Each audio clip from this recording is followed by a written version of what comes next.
Hello guys and welcome back to the channel, where today guys I'll be showing you how to order from Harbor Freight. Now guys, the first thing that you of course need to do is go to the Harbor Freight official website, which is harborfreight.com. Now guys, when you did that, you just need to go and log into your profile. But guys, if you do not have one, you can always go and register to Harbor Freight. But guys, if you do not know how to do that, you can always go to our YouTube channel where we have plenty of how to Harbor Freight videos where you can see how you can do this.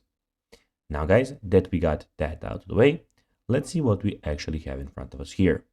So as you can see here, we have the official website of Harbor Freight, where as you can see in the top left corner, you can find your local Harbor Freight store here, see everything about your profile here, see your lists, and see your coupons. In the top right corner, you can see your cart and everything that is in your cart.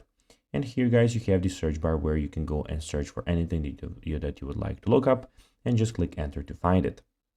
Here you have the shop, you have the coupons, new tools, you have deals, members only deals, join Inside Track Club, you have the credit center and the buying guides.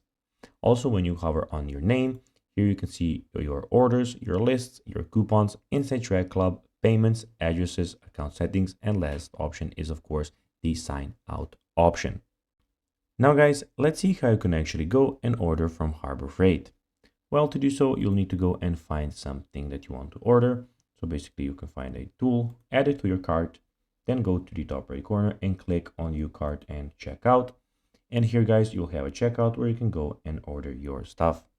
So guys, that will be everything for this video. I hope that you found this video informative. If you did, don't forget to like this video, share it, subscribe to the channel, and put the notifications on. And guys, as always, I'll be seeing you in the next video.